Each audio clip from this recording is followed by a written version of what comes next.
আসসালামু আলাইকুম বন্ধুরা, আশা করি সবাই ভালো আছেন। আজকে আরও একটা সিম্পল ফুলের ভিডিও নিয়ে চলে এসেছি। খুব সহজেই করে নেওয়া যায়। তো এই জন্য এখানে আমি 3টা ব্রাশ নিয়েছি। আর এই ঝাড় ব্রাশটা দিয়ে আজকে প্রথম আমি কাজ করব। যারা ব্রাশের সেট নেন তাদের কাছে কিন্তু এই ধরনের একটা ঝাড় ব্রাশ থাকেই।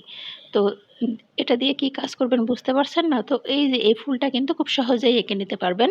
তো এখানে আমি চিকন তুলি দিয়ে প্রথমে এরকম ঘাসের মতো কিছু টান দিয়ে নিচ্ছি, দেখুন। আর যেখানে একটু হালকা রং লেগেছে সেখানে তুলির মাধ্যমে আরও একটু রং বেশি করে লাগিয়ে নিচ্ছি। আর নিচের দিকে লাইনগুলোকে একটু নিচের দিকে নামিয়ে সমান করে নিচ্ছি। তো এখানে আমি অ্যাক্রিলিকের হলুদ রংটা লাগিয়ে নিলাম ব্রাশে প্রথমে। তারপরে এই যে মাথার দিকে একটু লাল রং লাগিয়ে নিচ্ছি। এখন এই যে যেই ঘাসের মতো ডালগুলো দিলাম এগুলোর মাথায় জাস্ট এরকমভাবে বসিয়ে দিব। একদমই সিম্পল, তাই না বলুন? তো এভাবে কিন্তু চাইলে আপনারা কুশন কভারে, তারপরে বালিশের কভারে, ছোট বাচ্চাদের ফ্রকে, চাইলে পাঞ্জাবিতেও কিন্তু এরকমভাবে সিম্পলভাবে রং করে নিতে পারেন চটজলদি। একদমই সহজে অল্প সময়ের মধ্যে করে নেওয়া যায়। আর তেমন কোনো ডিজাইনও নেই। মাঝখানটা একটু খালি লাগতেছিল, তাই আমি আরও একটা ডাল দিয়ে ওখানে আরও একটা ফুল দিয়ে নিলাম। তো এখানে কিন্তু ধরাবাঁধা কোনো নির্দিষ্ট নিয়ম নেই। আপনি আপনার পছন্দ মতো এরকম ফুলের শেপটা দিয়ে নেবেন, ফুলটা দিয়ে নেবেন। এখন আমি কিছু পাতা দিয়ে নিচ্ছি। আর তো আজকে আমি যে পাতা এবং ডালের জন্য যে সবুজ রংটা দিয়েছি এটা ট্রান্সপারেন্ট পদ্ধতিতে করা। আর ফুলের যে শেপটা দিয়েছি এটা ওপেক পদ্ধতিতে, রংটা তৈরি করা হোয়াইট পেস্ট পদ্ধতিতে। এই যে পাতাগুলো দেওয়ার জন্য কিন্তু কোনো নির্দিষ্ট ধরাবাঁধা জায়গা নেই। আপনি আপনার জায়গা পছন্দ মতো জায়গাতে আর কি পাতাগুলো বসিয়ে দেবেন এরকমভাবে।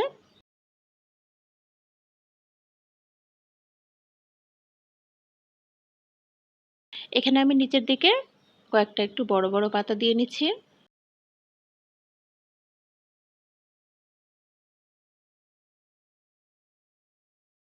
খুবই সিম্পল, এভাবে কিন্তু খুব সহজেই আপনারা রং করে নিতে পারেন।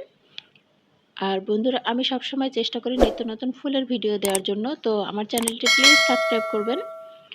আর ভিডিওগুলো চাইলে কিন্তু আপনাদের ফ্রেন্ডস এবং ফ্যামিলি মেম্বারদের সাথেও শেয়ার করবেন, যেন তারাও দেখে কিছুটা হলেও উপকৃত হয়।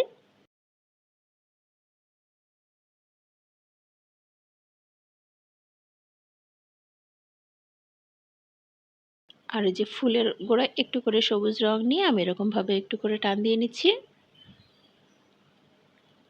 খুব সহজে চটজলদি হয়ে গেল না বন্ধুরা? তো বন্ধুরা, আমার ভিডিওগুলো আপনাদের কাছে কেমন লাগে সেটা কিন্তু কমেন্ট বক্সে জানিয়ে যাবেন। ভালো লাগলে প্লিজ ভিডিওর নিচে একটা লাইক দিয়ে দিবেন। এখানে নিচের দিকে আমি আরও দুটো ফুল দিয়ে নিচ্ছি।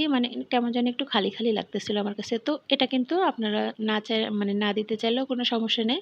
আবার এরকমভাবে দিলেও কিন্তু ভালো লাগতেছিল ফুলটা। তো তৈরি হয়ে গেল সিম্পল একটা ফুল। আশা করি ভিডিওটি ভালো লেগেছে। ভিডিওটি ভালো লাগলে অবশ্যই চ্যানেলের সাথেই থাকবেন। এতক্ষণ কষ্ট করে ভিডিওটি দেখার জন্য আপনাদের সবাইকে অসংখ্য ধন্যবাদ। সবাই ভালো থাকুন, নিরাপদে থাকুন। টাটা।